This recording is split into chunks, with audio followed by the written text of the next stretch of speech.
wabarakatuh.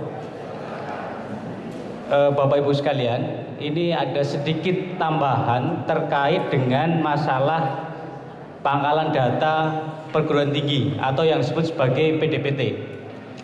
Jadi PDPT sebenarnya sekarang seperti tadi sudah disampaikan, itu sudah menyatu dengan SIPKD. Namun sebenarnya data yang ada pada PDPT itu untuk memperbaiki dan lain sebagainya itu ternyata masih harus dilakukan tersendiri. Nah, apa sebenarnya PDPT? Jadi PDPT adalah pangkalan data pendidikan tinggi yang merupakan data secara nasional, dan di sana isinya itu antara lain data-data dosen. Nah, data dosen ini kalau misalnya Bapak Ibu sekalian datanya itu tidak lengkap dalam PDPT, itu ternyata akan menjadi kendala bagi proses selanjutnya, terutama proses pengembangan dosen. Jadi misalnya mulai sekarang proses kenaikan pangkat itu datanya harus berbasis pada PDPT. Jadi bisa jadi suatu saat Bapak Ibu sekalian mengajukan kenaikan pangkat, entah itu menjadi lektor kepala, atau guru besar, dan suatu saat datanya dikembalikan, bisa jadi karena data dalam PDPT itu tidak lengkap. Karena ini sudah ada beberapa kasus. Nah,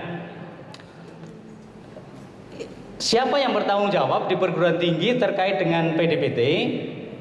Jadi saat ini untuk pengelolaan PDPT itu berada di bawah koordinasi Subdit Pengembangan Sumber Daya Manusia dan Organisasi.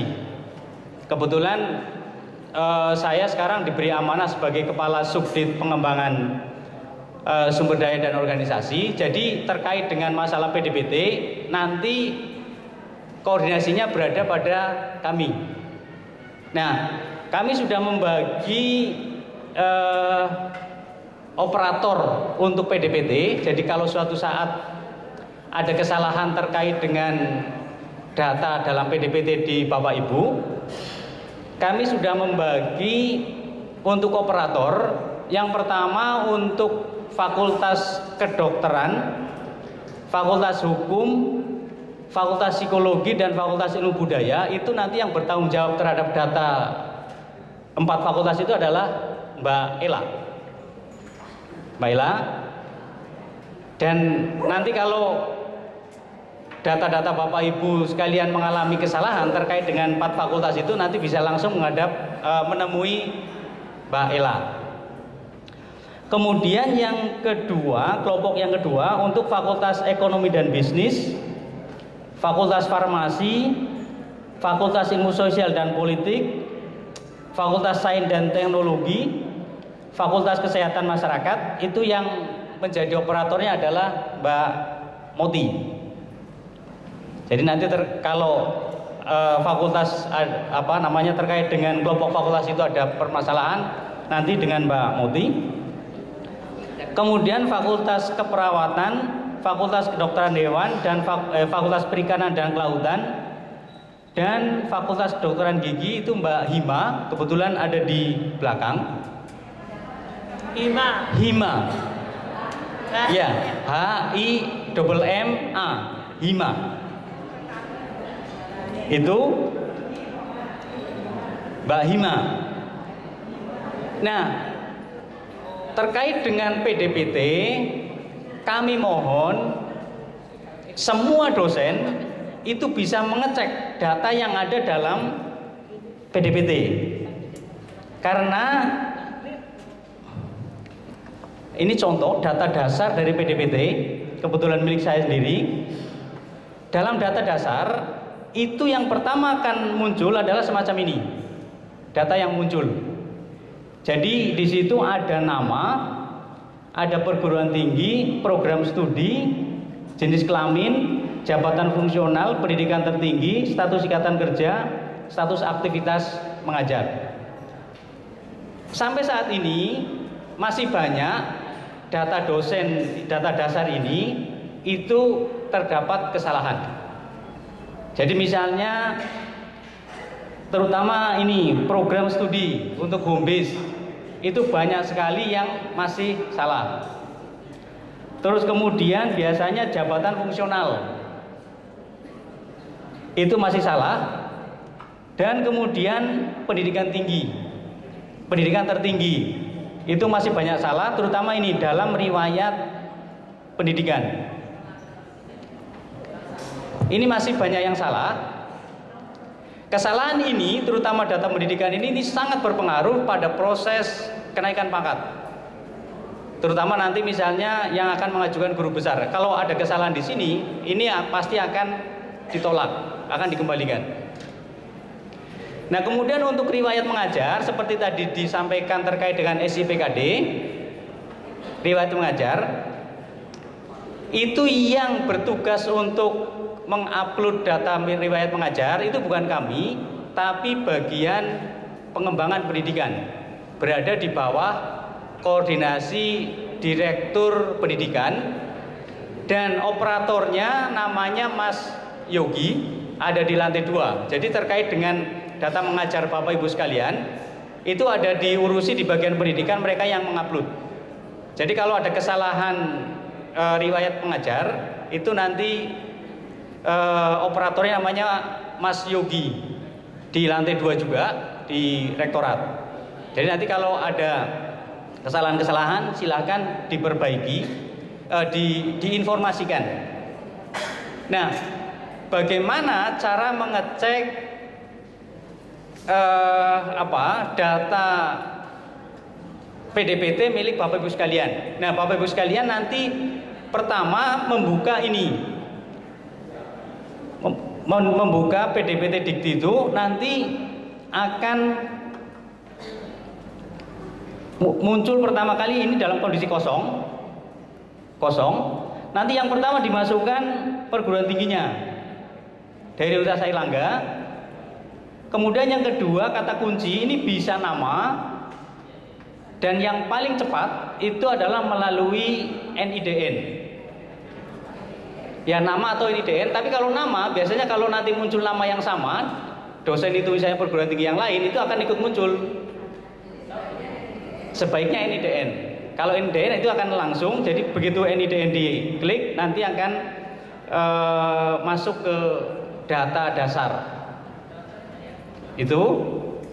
Nah, oleh karena itu tolong kalau misalnya data dasarnya itu masih banyak yang salah, tolong segera diperbaiki. Nah, nanti data dasar akan muncul semacam ini. Nanti setelah itu nama kita akan muncul, nanti diklik. Nah, kalau terutama yang data dasar ini, nah, kesalahan bisa diperbaiki hanya melalui operator perguruan tinggi. Tidak bisa melalui Bapak Ibu sekalian misalnya langsung memperbaiki, ini tidak bisa. Karena itu yang memiliki password adalah kami, jadi hanya tiga orang itu yang memiliki password. Bahkan saya sendiri saya tidak tahu passwordnya karena memang menurut mereka tidak boleh, saya tahu, jadi hanya mereka yang memiliki password ini. Nah, oleh karena itu tolong mulai hari ini dicek data ini. Ini untuk apa? Kelancaran proses pengembangan Bapak Ibu sekalian. Nah, kalau ada kesalahan-kesalahan terkait dengan data PDPT, kami sudah menunjuk operator, penghubung ya, bukan operator, tapi penghubung untuk masing-masing fakultas. Itu sudah ada di bagian kepegawaian. Jadi ada satu tenaga di bagian kepegawaian fakultas yang kami rekrut untuk menjadi penghubung antara Bapak Ibu dengan kami. Jadi kalau misalnya ada kesalahan-kesalahan bisa langsung ke operator di fakultas. Tetapi kalau suatu saat misalnya pas Bapak Ibu ke rektorat, monggo silakan ke ruangan kami untuk menyetor kelengkapan itu. Nah, kira-kira kelengkapan apa saja yang untuk melengkapi kalau terjadi kesalahan. Kalau terjadi kesalahan, kami akan melakukan namanya perubahan data dosen. Nah, ini yang syaratnya. Jadi kalau misalnya kesalahannya itu ada pada gelar, baik gelar depan maupun gelar belakang, itu Bapak Ibu sekalian disarankan untuk menyerahkan kopi ijazah. Dan ini yang akan kita upload untuk ketika melakukan perubahan. Tanpa mengupload syarat-syarat ini tidak akan bisa.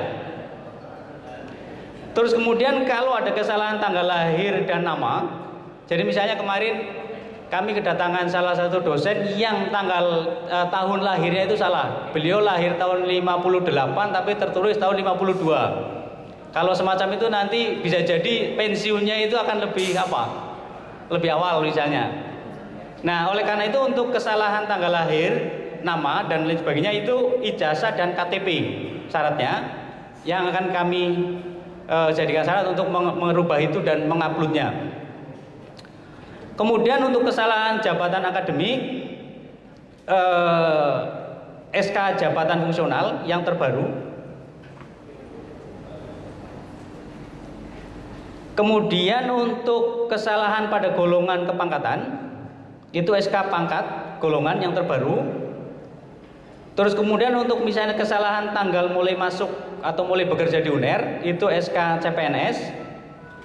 Kemudian untuk status pegawai SK PNS. Terus kemudian untuk kesalahan NIP, konversi NIP dari yang lama ke baru atau SK PNS.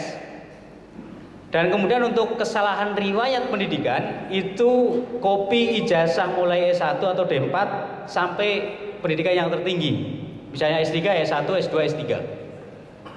Nah, karena ini terkait dengan proses dari keseluruhan aktivitas dosen dan sekarang bersifat online, jadi misalnya untuk kenaikan pangkat akan dicek PDPT-nya seperti apa.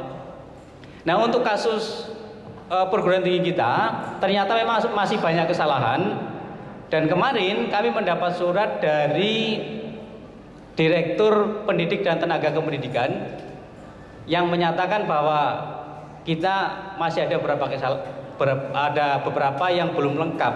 Nah, oleh karena itu kami kemarin sudah mengumpulkan staf di UP Fakultas, sudah kami kumpulkan untuk dalam waktu sekitar 2 minggu mengumpulkan data Bapak Ibu sekalian. Oleh karena itu kalau misalnya dari UP Fakultas meminta dokumen-dokumen terkait dengan ini, mohon Bapak Ibu jangan karena kok bolak-balik dimintai dokumen macam itu. Tapi karena ini demi Bapak Ibu sekalian, mohon itu segera dilakukan untuk menyerahkan data-data tersebut. Soalnya kalau misalnya dalam waktu dekat Bapak Ibu sekalian mengajukan kenaikan pangkat dan ini masih salah, itu pasti nanti akan dikembalikan. Nah, ini yang dan kami terbuka tiap hari untuk menerima data dan lain sebagainya dari Bapak Ibu sekalian. Untuk sementara kantor kami, ruangan kami itu di Selasar di lantai 2, bagian Subdit Pengembangan Sumber Daya Manusia dan Organisasi. Tapi kemungkinan besar setelah hari raya kami akan pindah ke lantai 3 di Selasar juga, karena di lantai 2 sudah ruangannya tidak menampung lagi untuk teman-teman yang bekerja di Subdit Pengembangan Organisasi dan Sumber Daya Manusia. Saya kira itu informasi dari kami. Untuk selanjutnya kami mengharapkan Bapak Ibu sekalian segera mengecek data-data terkait dengan PDPT milik Bapak Ibu sekalian. Saya kira begitu. Baiklah, terima kasih Pak Pur.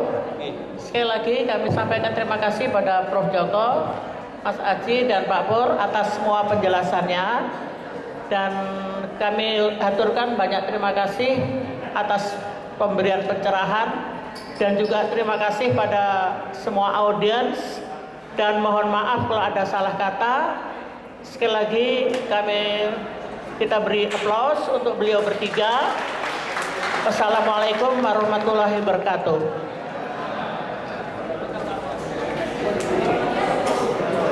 Demikian acara sosialisasi pengisian sistem informasi pengembangan karir dosen dan pangkalan data perguruan tinggi.